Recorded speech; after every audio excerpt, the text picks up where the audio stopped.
Bueno, yo soy Nelly García y yo les voy a hablar de 3 temas: la clasificación de los ángulos, el postulado de las rectas paralelas y la geometría del triángulo.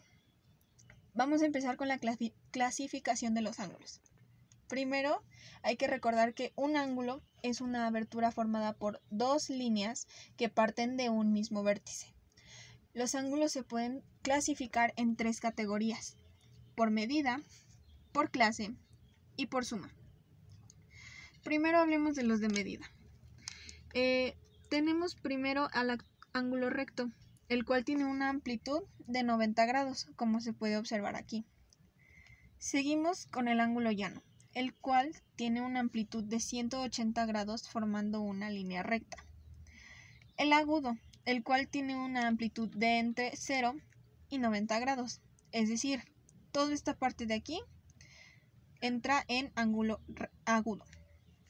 Seguimos con el ángulo obtuso, el cual tiene una amplitud mayor a 90 grados y menor a 180 grados, es decir, de aquí hacia acá es el ángulo obtuso. Seguimos con el ángulo perígono o completo, el cual tiene una amplitud de 360 grados, es decir, empieza aquí y termina aquí, da una vuelta completa. Seguimos con el ángulo convexo o entrante. Este tiene una amplitud que va desde los 0 grados hasta los 180. Es decir, el ángulo agudo, el recto y el obtuso entran en esta categoría llamada convexo o entrante. Y por último, en la parte de medida, tenemos el ángulo cóncavo, el cual tiene una amplitud mayor a 180 grados. Es decir, va de aquí hasta aquí, llegando a los 360 grados. En la siguiente categoría, la cual es la de clase, tenemos primero a los ángulos adyacentes. 2 ángulos son adyacentes cuando son consecutivos y suplementarios a la vez. Es decir, los ángulos consecutivos son cuando 2 ángulos tienen un vértice y un lado común. Y los suplementarios entran ya en la categoría de suma. Es decir, la suma de sus amplitudes nos da 180 grados. Por ejemplo, pueden ser 2 ángulos de 90, los cuales nos dan los 180 grados. También en la parte de suma tenemos a los ángulos complementarios, donde la suma de sus amplitudes nos da 90 grados. Y por último tenemos a los ángulos conjugados, los cuales al sumar sus amplitudes nos debe de dar 360 grados, lo cual forma un ángulo perígono, que sería el completo. Ahora vamos a seguir con el postulado de las rectas paralelas. Este postulado también es conocido como el postulado de las paralelas o axioma de Playfair, y es el quinto postulado de Euclides. Citando lo que nos dice es: eso, si una recta que cae en 2 rectas hace que los ángulos interiores en el mismo lado menos de 2 ángulos rectos, las dos rectas, si está producido indefinidamente la reunión en ese lado en las cuales es los ángulos menos que los 2 ángulos rectos. En otras palabras, vamos a ver los casos del postulado para poder explicar esto que hay aquí arriba. Primero tenemos este caso. Aquí, si la suma de los ángulos interiores en el mismo lado de una transversal de 2 rectas es menor a 180 grados, las 2 rectas se van a encontrar de este lado. Es decir, la suma de nuestro primer ángulo, que sería el ángulo A, y la suma del ángulo, lo sumamos con el ángulo B, en este caso 74.01 y 93.13, nos da 167.14. Es decir, es menor a 180 grados. Así que las rectas se encontrarán en el lado izquierdo. Luego, en el segundo caso, tenemos a las rectas paralelas. Estas nunca se van a encontrar debido a la forma en la que van. Así que la suma de los ángulos nos da 180 grados. Y por último, tenemos este de aquí, en la que la suma es mayor a 180 grados y las rectas se encuentran en el ángulo en el lado opuesto, perdón. Es decir, 81.28 y 107.21 nos da algo así como 188.48 grados. Entonces, como se puede notar aquí, nuestras rectas se encontrarán en algún punto por esta parte. Tenemos las equivalencias. Donde estas equivalencias nos dicen, primero, que la suma de los ángulos en cada triángulo debe de ser 180. Luego, segundo, existe un par de similar, mas no de congruente en triángulos. Tercero, cada triángulo puede ser circunscrito. Cuarto, existen mínimo 2 rectas paralelas. Quinto, si 3 ángulos de un cuadrilátero son rectos, el cuarto ángulo puede ser llano. El siguiente, 2 rectas que son paralelas a la misma recta son también paralelas. El penúltimo, cuando una recta intersecta una paralela, por ley intersecta a la otra, como se puede notar en estos casos. Y el último, cumplen con el teorema de Pitágoras, es decir, a al cuadrado más b al cuadrado es igual a c al cuadrado. La importancia de este postulado en definiciones geométricas es porque no es intuitivo como los anteriores 4.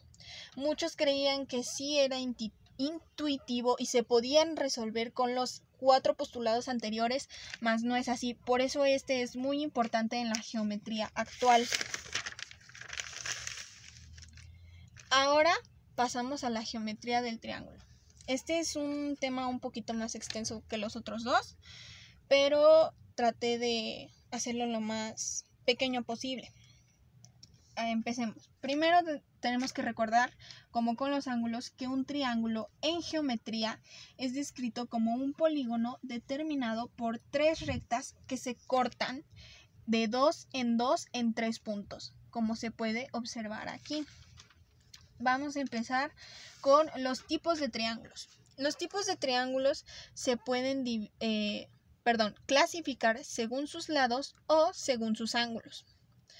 Según sus lados, primero tenemos al triángulo equilátero, el cual tiene como características que todos sus lados son iguales, todos sus ángulos son iguales, es decir, la medida de sus ángulos son iguales y no suma 180 grados, como debería de sumar cualquier triángulo.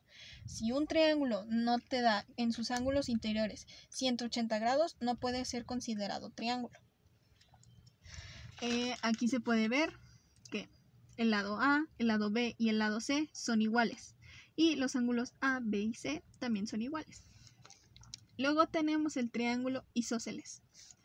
En el triángulo isósceles tenemos 2 lados iguales y uno diferente.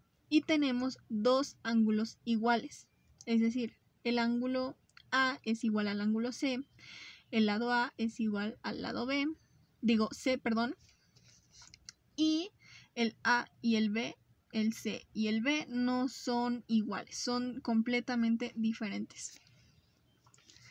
Pasamos con el triángulo escaleno. En este tipo de triángulo todos los lados son diferentes y todos los ángulos son diferentes, no tienen la misma medida ni nada. Pasamos a la clasificación según sus ángulos. Primero tenemos un triángulo rectángulo, el cual tiene un ángulo de 90 grados y los otros 2 ángulos son menores a 90 grados. El triángulo acutángulo, todos sus lados son menores a 90 grados. Y por último, el triángulo obtusángulo, en el cual uno de sus lados es mayor a 90 grados y los otros 2 son menores a 90 grados. Si este triángulo tuviera, por ejemplo, este lado mayor a 90 grados, no puede ser considerado un triángulo rectángulo. Tendría que entrar en cualquiera de las otras categorías. Vamos a pasar con la desigualdad del triángulo. Cito: en todo triángulo, la suma de las longitudes de 2 lados cualesquiera es siempre mayor a la longitud del lado restante. Es decir, yo hice este triángulo aquí. el lado A mide 2.1 centímetros, el lado B mide 2.6 y el lado C mide 2.5. Si nosotros sumamos el lado A y el lado B, nos da como resultado 4.7, lo que es obviamente mayor a 2.5, lo que nos da a entender la desigualdad del triángulo. Es lo mismo con los otros dos. Si sumamos B y C es mayor que A, y si sumamos el lado C y A nos da más que B. Ahora vamos a hablar de las propiedades del triángulo. Esto es lo que les mencionaba antes. Si un triángulo no cumple con estos puntos, no puede ser llamado triángulo. El primero, la suma de los ángulos interiores es igual a 180, como ya había mencionado. El segundo, cada triángulo equilátero es equiangular, es decir, que todos sus ángulos miden 60 grados. Luego, tercero, si dos lados de un triángulo tienen la misma medida, los ángulos opuestos son también de igual medida. Cuarto, en un triángulo, un mayor lado se opone a un mayor ángulo. Es decir, si este es el lado más grande, este es el ángulo más grande.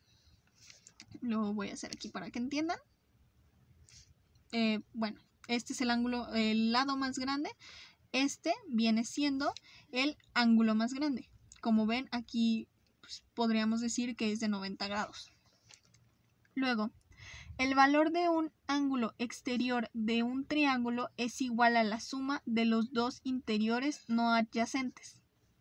El siguiente, un lado de un triángulo es más pequeño que la suma de los otros dos. Lo que ya les había dicho de que si sumamos este lado y este lado, nos va a dar nos va a ser mayor que este lado de acá. Vamos a pasar a las rectas notables del triángulo. Estas rectas son las que cortan o las que nos dan las medidas, por así decirlo, de un triángulo. Primero tenemos a la mediatriz, la cual es esta de aquí. La mediatriz es un conjunto de puntos que equidistan los puntos extremos de un segmento con diferencia al circuncentro. Esto de aquí es nuestro circuncentro.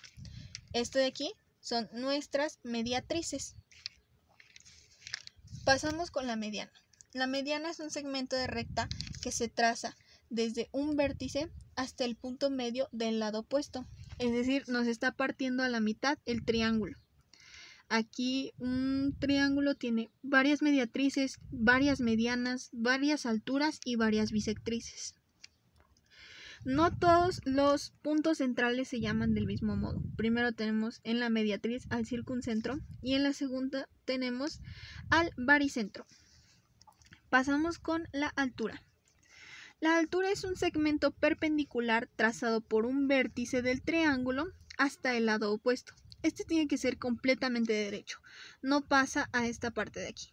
En el caso de un triángulo equilátero, sí va a ser del vértice hasta el punto medio, por lo mismo de que es completamente recto.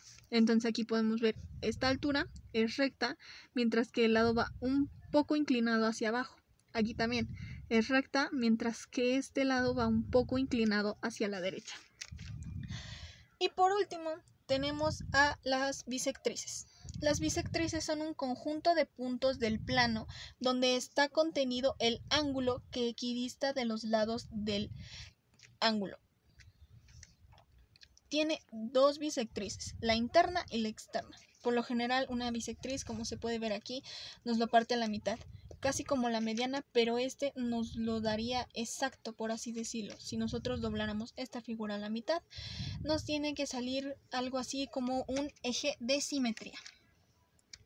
Y bueno, aquí termina el video acerca de estos tres temas y mi compañera Camila les enseñará en el siguiente video acerca de los polígonos regulares e irregulares. Gracias por ver.